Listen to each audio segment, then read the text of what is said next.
Hey, welcome to the CMO Whisper Show. I'm your host, Steve Olensky.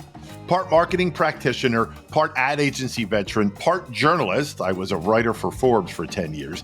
I've had so many insightful conversations over the years with business leaders, to athletes, to celebrities, to, of course, CMOs. The only difference now is instead of sharing those insights through written form, I'm doing it this way. My guest today is Michael Williams. He is a global leader who has served as CMO, Executive Vice President of Sales and Marketing for Grand Prix of America / Formula One. He's also served as CMO, SVP of Sales and Marketing for the New Jersey Devils and the Prudential Center. He also was Vice President of Marketing for the 49ers in the NFL. And he was responsible for all the sales and marketing for the Walt Disney Company's hockey team, the Mighty Ducks of Anaheim. Currently, Michael is General Manager and Managing Director of Summit One Vanderbilt, the tallest commercial skyscraper in mid-Manhattan. Under Michael's leadership, Summit has redefined immersive experiences atop the iconic modern landmark and has invited, are you ready for this, more than 3 million guests since it opened. He is spearheading this innovative and engaging guest experience of Summit that has brought in more than $100 million in revenue in less than 2 years. I am so honored, so thrilled, so happy to have my brother from another mother, Michael Williams, on the show. How are you, my friend? Hey, man, let me tell you, first of all, I'm doing fantastic. I need to bring you with me everywhere I go, because if I could have you as my intro man, I'm going to be living life right. That's for damn sure. Hey, brother, right? It's great to be on your show. Thrilled to be on your podcast, and excited for what you're doing in this new venture. It's been a long time coming, for sure. Yes, exactly. Real quickly, Michael and I have known each other. We met, correct me if I'm wrong, Michael, we met in Marina Del Rey, California. We did. Yeah. At a really long time ago, but it's a great event on CMOs. And like any relationship in life, we just clicked. Yeah, and I think that's important, right? I think we've all been through enough of these keynotes, conferences, whatever the case may be. And you end up, at least I find, that you're able to weed through the BS. You're able to find the individuals that really are substantive, right? And have some really sort of meaning to what they do, what they stand for, and how they can connect with you. And I think that's one of the things that you and I immediately hit it off on, is that there was some real genuine authenticity to it. Exactly. Like I tell people all the time, I can't meet enough people in my life, but it doesn't mean everybody stays in my life. Correct. Yep, absolutely. So I like I said earlier, I went to Summit One. It is, I am not being hyperbolic. Believe me, it's incredible. It is absolutely, and the number of people, every single, what do you think per day, Michael? What do you get per day there? Well over 7,000 people a day, right? I mean, with the amount of guests and individuals that we come through. And, just to stop you right there, Steve, it's not, it's all in the mindset, right? From my time at Disney to the time with the NFL, both on the league and the team side, everything I've really tried to instill in my team is it's about mindset and it's about positioning.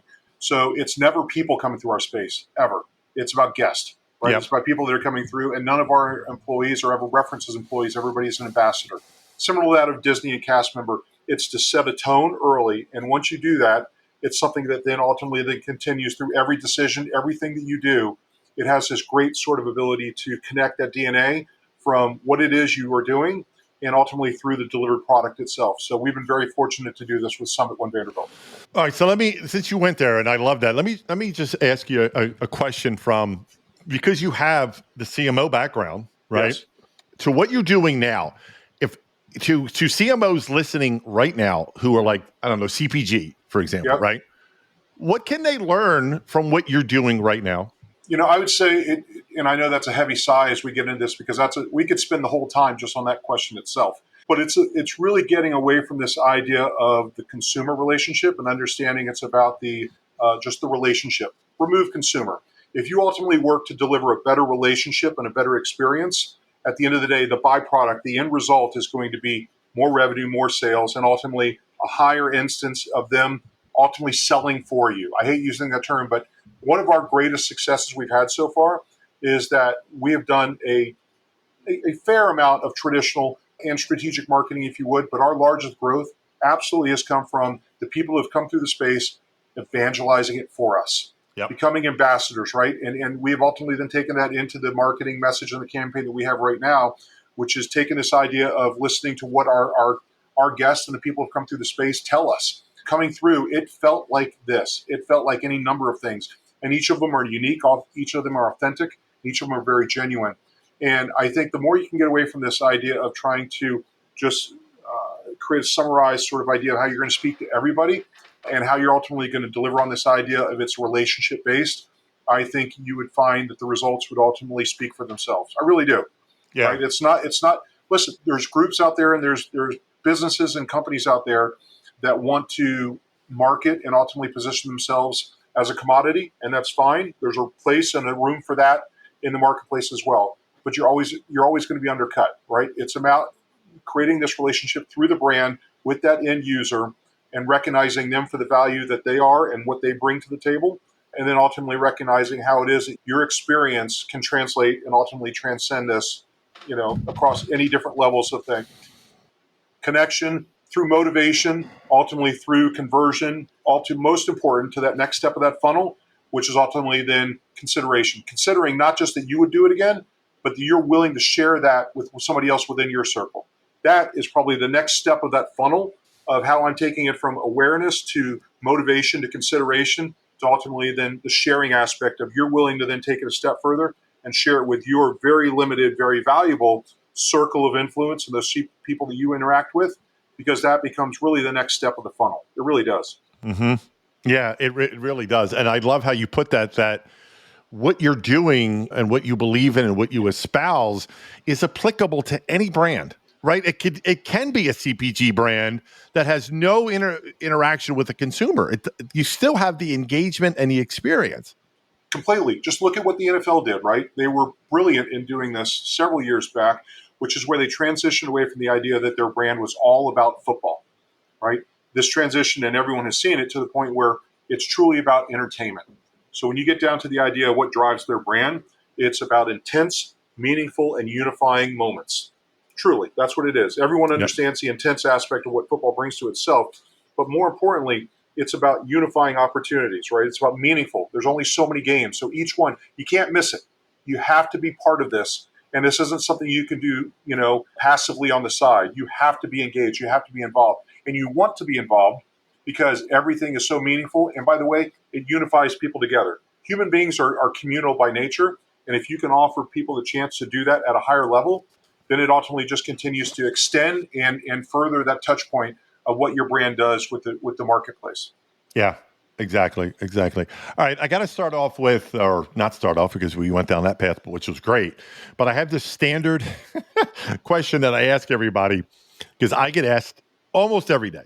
Sure. What's the difference between marketing and advertising?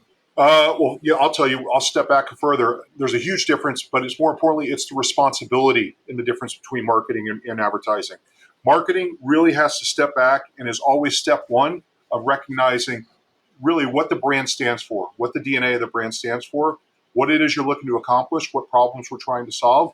And then I think advertising becomes that tool and that partner of ultimately trying to figure out what measurable sense are we then going to try to get this message out. So you can do everything you want, but if the message that ultimately is translating doesn't fall back to the strategy that the marketing is putting in place, then I think you're going to falter, which is why I'm always such a huge believer in working within the sense of like a brand filter, where I've seen it on both sides, where marketers and people in charge of brands, they look to the agency to try to create, establish, and ultimately then put forth a strategy of what the brand's supposed to do. How do you do that? How do you turn that responsibility, that core responsibility, over to somebody else? That is yours and yours alone. This agency, and I've worked on the agency side as well, they are a partner. They are a tool in most cases for you to ultimately do what it is you need to accomplish. But by no means should you ever turn over that core responsibility of driving strategy, and marketing as a sense of recognizing, marketing is not just something done in a corner office. Marketing is something that really should be established and communicated across all the different verticals within business. Guest experience at some point has a marketing function, right? Understanding sales and what you're doing within data has a marketing function. What you're going to be doing from product development to ultimately product execution to distribution has a marketing element. They all do. That's the reason when we do things at Summit One Vanderbilt right now, when we had training for guest experience or forward-facing, public-facing experiences, we didn't just have our guest ambassadors go through it. I had everyone go through it. Security, finance, different people within different aspects of marketing. PX. You know why we had PX do it? Because they are a marketing outreach. They are a brand touch point for anyone who's considering coming to work here. That is another example in which marketing transcends and ultimately goes past just a singular department. Advertising doesn't do that. Advertising takes all these things you need them to do, and they in turn do what the definition of that is. They advertise it. They get the word out there. So there is an enormous difference between the two, an enormous difference. And it's another example of why you're so successful at what you do. And I'll say it for you, because you didn't just have those on the front lines go through the guest experience training. No, not at all. We had every single person. Yeah, and the other thing we do, which is a great program that we've instituted here, is a program called Serve. And we take everybody who's on the corporate side of the business, in the office setting, if you would, and every quarter they're required to go over and actually work one of the guest public-facing positions over on site every single quarter. And the reason for that is you have to see what you're working for. You have to see it firsthand. If you ever are so distant and so removed, how in the world can you do your job at a high level if you don't really understand about getting your hands dirty and doing something every single day? Yeah. So it brings this amazing opportunity to learn every single day, but more importantly, it creates even a further connection of culture between the folks that are working on site and the people that are working in the office. Brand, culture, all of it falls back to that. Yeah, and at the heart of everything you're talking about, right? And you used the word human before. You know, we're human. We all have emotions, right? And at System One, everything we do is rooted in emotion, right? And we have a saying around here. It goes like this: we think a lot less than we think, which means we respond, right, to a stimulus, to an experience, to something, whether it's an ad, whether it's an experience going to Summit One, whether it's going to a shopping mall, right? Whatever the case may be. And it's just fascinating to me that how brands, so many brands, to this day still don't get, especially on the B2B side, which you and I could have a whole separate conversation on. Yes, we could. About how that there's just this void of emotion. And I know I'm preaching to the choir with you, but I want you to talk a little bit about the importance of emotion in everything we do. Well, listen, I think as you become older, one of the things you do is you become very, very comfortable with who you are, right? Or at least I'll speak for myself. And I think as brands become more and more comfortable with who they are, they then get a better sense and have this ability to communicate that to their core brand group and their core brand, consumer, if you would. And I think all of that falls back to this emotional sense of, look, I'm not only going to help you improve your life, or I'm not only going to help you improve this opportunity or things you're looking to do, but I recognize you, I value you. And within that, I think that emotional sense of, as human beings, you appreciate that, right? Nobody ever just wants to be thought of as just another whatever. Yeah. I want to be thought of as being important. I want to be thought of as being valuable, respected, cared for. And again, it doesn't matter in a lot of instances what the product is. I had somebody who challenged me during a keynote one time saying, sure, all these things you say about are great within sports, but that doesn't work with insurance. Are you kidding me? Really? Yeah. Why would you ever go into it with a myopic idea that it doesn't work within these things? It may not work exactly the same, but there's always room and always this opportunity. In fact, as marketers, it's your responsibility to continue to try to figure out ways to connect with that consumer emotionally, right? Once I do that, I'm going to make sure that this relationship that I nurture, something that I build on, and something that I continue to try to make stronger every single day. Exactly. If I do that, just like relationships between people, it's going to serve you well in the long run. It absolutely will. Exactly, and it's just not rocket science. But let me move on. The elephant right now in every marketer's room is AI. Yep. Right. The numbers, the statistics, they're just blowing through the roof. And in fact, I just read something today. It was from the CMO of Pepsi that he basically said, well, they're kind of sitting back, right, and checking out the landscape. And I get the impression that there's two very distinct camps. The deep end and the baby pool, right? Yeah. What is your, not only in what you're doing for your day job, but just agnostic of that, just marketing in general when it comes to AI? So here's what I'll tell you about AI. Interesting enough, I just went to post something on LinkedIn just yesterday morning, and I'm sort of taken back that the first thing it asked me was, put your comment here, and if you choose, you can have AI actually rewrite it for you. Wow. Have you seen that? No. Yeah. So I received this pop up, and it basically said, put your comment here or put your post here, and if you choose, hit this button, and AI will ultimately rewrite it for you, and you can approve it before it's posted. Wow. Listen, it's coming, it's already here, and it's going to continue to evolve and become much more of a daily part of everybody's life, both on the business, the marketing, and the personal consumer side. It's going to happen, right? So part of my concerns are the following. I want AI to become a resource. I don't want it to make people lazy. Mm. I think one of the things that I find I love about marketing most, and I think the reason I have had the success I've had, been fortunate to have, is that I'm driven by an intellectual curiosity. I'm always looking to learn, always looking to try new things, to learn new things, and figure out why things worked or if they didn't work. And that takes time, right? That takes effort, and that sort of takes a lot of push and passion to continue to do that on an ongoing basis. I hope that AI doesn't provide itself to the point, just like that LinkedIn post I mentioned, where people use it as a means of being lazy, to not Mm-hmm. do the work. And I would never want brands and businesses to get to the point where they're using AI because they don't want to put in the work. That's one of my concerns. To that end, though, I think there's going to be a tremendous amount of ways that people can use it. But I use phones as an analogy a lot of times because we went through the same thing with big data, right? At one point, marketing was all about the emotional and the art, and then everything became big data, and it went all the way to the other side. And now I'm to a point where I consider that we've right-sized it, right? I think there's a good mix of the two, and then you still need professionals that are able to sort of combine what they learn from both aspects of that side, and then are able to make educated and informed decisions. Very similar to that with phones. Now, you and I are both old enough to remember when they had the big giant brick phones, Oh, yeah. right?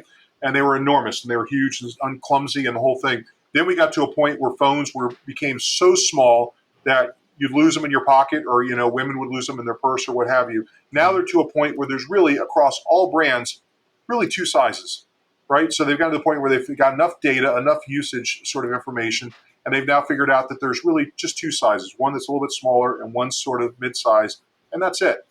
And I think we will get to the point with AI where things become right sized. I Yeah. think people will use it as a tool. I think they will figure out how to make faster, more effective type, usage of how they're going to incorporate it into their workflow. But at the end of the day, I hope that I plan to make sure that when we use it, it's used as an additional resource and asset. That it by no means is it the end all be all of how things are ultimately being put in market. Right. Right. Where you don't want to get dependent on it. Right. And Yeah, our founder of System One, John Kieran, was speaking at an event not long ago, and he used the word tool. yeah. That AI is a tool, and I think that's perfect. It's 100% a tool. It's another asset within the toolbox that marketers and businesses should ultimately utilize. Yeah, exactly. So, a topic that I know is so near and dear to your heart is consumer centricity, as you like to put it, right? Now, before I get your views on it, I have to share this. It's another story I read. Like you and I, we read voraciously. And I was reading something. I don't want to say the name of the brand because I might get it wrong, but it was a big automaker. And it was like this announcement that was, all trumpets blaring that we're now customer focused. And I know I'm a natural cynic, and I'm going, it's September of 2023. What the hell were you doing up till now? Right? That we're now customer centric. We're now customer focused, right? So I have my own, ideas and thoughts on consumer centricity, customer centricity. But I want to get kind of your word association when I say those two words. What comes to mind? So it really actually even boils down even further than that, Steve. It's about personalization, right? And understanding sort of the opportunity to connect with people for different reasons. And then I'm going to again give you another sports example.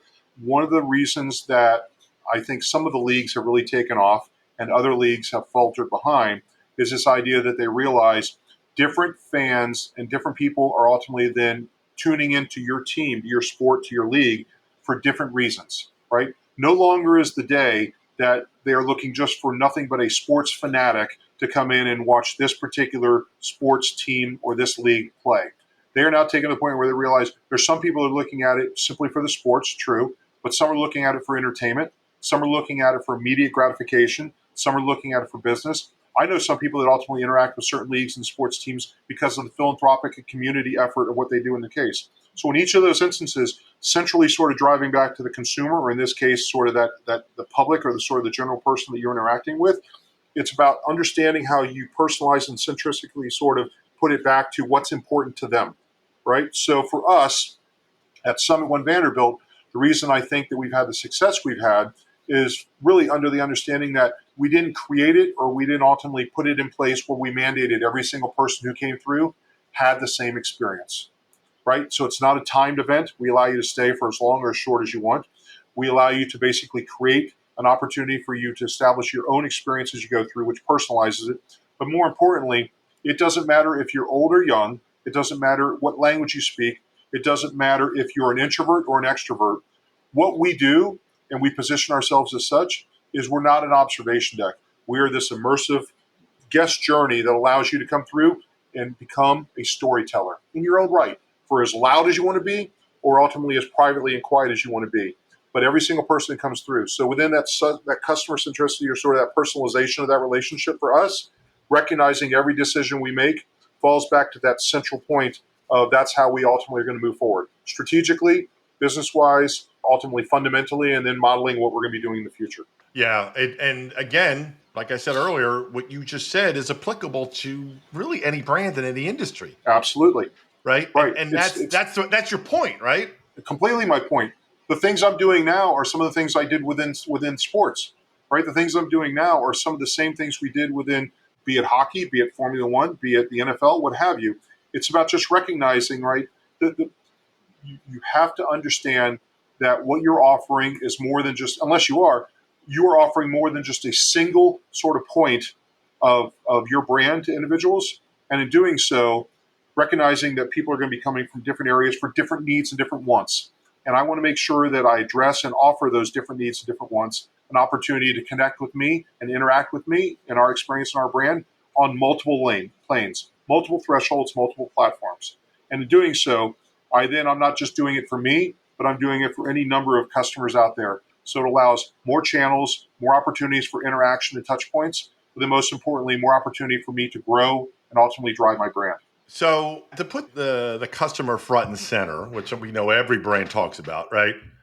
Part of that, inherent in that, is being authentic, right? And it's another buzzword, as you know, authenticity, right? And how are brands authentic, and how, because consumers, by the way, I happen to think marketers and brands don't give consumers anywhere near the credit for being able to recognize inauthentic behaviors. And so what do you say to a brand? Boy, we really, we got to be more authentic, right? Which is a very high level thought, right? And query, but what do you say to a brand who's looking to become more authentic? Yeah, well, first of all, when you hear people talk like that, a lot of times that's a cocktail reception statement, right? That's a statement somebody wants to make at a cocktail party in order to make themselves, or they're making it at a board meeting, or they're making it at a big company, function or get together, if you would. Because let's be very clear, change is hard, right? Change is very, very hard, and establishing and doing these things, it is in a lot of cases there's some broken glass, and there's a lot of effort that goes into it because it is hard. But what I would say to brands like that, Steve, is the following. You have to be willing to do the hard work yourself before you could ever expect consumers or your end user to ever believe the message that you're trying to deliver. Mm-hmm. Right? You just like back to your conversation about the difference between marketing and agency. So often things I think are pawned off onto agency or whatever the end sort of development is going to be done as far as getting a message out there. But truly, before you do anything, I always love having a point where I go around and I like to ask, again, different people in different departments and different verticals, simple questions that should be somewhat standardized in their response. For instance, what's your brand stand for? Right? I mean, if you're in customer service, just because you're not in the marketing department, your title's not marketing director or marketing coordinator or SVP of marketing, If you're in customer service, you should have a pretty damn good idea of what your brand stands for, Yep. right? If you're in sales and you're selling something, my God, you should absolutely have a good idea of what your brand stands for. If you're doing something and you're representing this organization and this brand and you're in turn responsible for communicating it, if you're in PR, I would hope I would get the answer that you have an idea of what your brand stands for, similar to that of somebody in marketing. And I think a lot of times, I think there is instances where people assume that people internally know, and then there's always this confusion and answer or question as to why isn't this translating to our consumer base, or why isn't translating to the general marketplace? Well, how the hell are you going to translate it to them or expect them to understand it if people within the own organization doesn't know, right? I mean, you got to start there. You don't start building a building from the top. You don't start building a building from the top. You got to start building with the foundation from the bottom and start working your way up. And that back of house, right? And another very buzzwordy word is culture, right? Yes. Yeah. And which could get very watered down. And to your point earlier about the cocktail party going, oh, Mr. CEO who has no idea about culture, but will say how great his company's culture is, with no clue who actually do the frontline work, have what they think about a given company's culture. Yeah. Right. To me, I always look at culture is, it can't be that thing hanging up in the bulletin board on the break room. The 7 tenets of our brand. We are blah blah blah blah. You got to be able to, like you just said, it's not just what we do, but why we do it. Yeah. Right. So I know you've created incredible cultures at your stops, including where you're at, because I interacted with quite a few of the staff at Summit One. How do you approach creating and then maintaining a culture? Yeah. So in a lot of instances, we were fortunate that being employee number one and being brought in, like the CEO and the artist and the other people had an idea of what this experience was and what they wanted it to do, but being brought in to basically say, hey, build out this organization and what it looks like. I was very fortunate to really lean back on all the experiences I've had up until now to really sort of define what it is I wanted and how I wanted to make sure that was instilled in the individuals and the professionals we brought on board. But you're right. This is not just something that's spoken of. This is something that's in the very fabric of who we are. And in doing so, there's really 5 things that we talk about. And we do it from every single person as we go throughout the entire organization. First and foremost, we're mission driven, right? Everyone understands, whether you're in finance, whether you're in sales, whether you're in guest experience, public relations, or even in the in the maintenance staff or the cleaning staff, if you would. Everyone understands what we're looking to do. We're all rowing the boat in the same direction. 2, we are a feedback-rich environment, which means we are open to feedback. We look for ways to improve. We look for opportunities to continue to become bigger and better, more efficient, more streamlined, create more synergies across all aspects of the organization on a daily basis. And that goes from the entry-level folks all the way up to myself and the team and everybody in between. We are always looking for opportunities to learn and gain that feedback so we can continue to get better and make better decisions. 3, diverse and inclusive. You hear people talk all the time about no silos, but it's really difficult. And making sure you take time to always make sure that there are instances where there's open lines of communication, open lines of partnership. And I think that another one of the reasons we think that program, the SERVE program, does such a great job is that, again, it doesn't show an us and them mentality. It doesn't show an office and corporate side and sort of a front-facing sort of group. It's not an us and them, it's a we. We talk all the time about we, not me. So there is this sort of idea of we're all working just alongside, just as hard and just as much as everyone else alongside us. 4, accountable and shared outcomes. So when we win, we all win, right? And in instances where we swing and miss and something happens, this is something we take responsibility for as a whole. It's not a matter of finger pointing. It's not a matter of saying, well, this is something that this department or this group tried and unfortunately it didn't work, but my group's doing really well. No, we are shared in all of the outcomes and all the things that ultimately take place as an organization. And again, we, not me, is something that we try to drive home. And lastly, we try to make sure as much as we can every day that we learn, that we're agile and we're learning oriented. And in doing so, I think it's important as we continue to build on these things. You always look to try to make sure that you are looking at things differently, and you may come back to the same circle of saying that, look, what we're doing right now is working and what we're doing right now is the best course of action, but don't get lazy. continue to go back to the Yeah. fact of let's try to figure to make a way out how we were able to do this. But I know there's an opportunity for us to continue to do even better. Yeah, exactly. There's no resting, there's no laurels. And with your sports background, you know that. Like you're only as good as your last game kind of thing. 100%. Yeah. And by the way, within sports, you can do all of these things right, and which makes sports just so incredibly difficult. I've had people tell me before how easy it must be to sell and market sports, and I tell them it's the exact opposite. Name me another product, another brand that somebody could be so ferociously brand loyal to. You could ask them, y'all know you down your way. Are you an Eagles fan? Absolutely. Do you watch television games? Every single game, never miss a game. Do you own merchandise, a jersey? 100%. When's the last time you bought a ticket and went to a game? Oh yeah, no, I don't do that. So if you were to research and talk to people within sports, that brand loyalty is there, but in a lot of cases it doesn't translate. And by the way, they could also consume that product from the comfort of their own home without ever having to worry about going someplace and buying a ticket that they may think is expensive, or ultimately paying for a beverage or a beer that they think is overpriced, or sitting in parking or in traffic for a couple hours.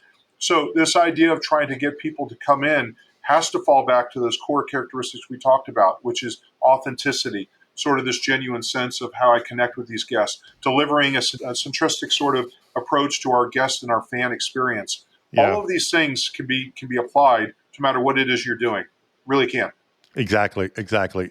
So regular listeners, which I know I'm still building my listenership, will know when I reference the fact that I'm just doing audio, but Michael, my guest, can see the album wall behind me. And it's very eclectic, and I'm a big music fan.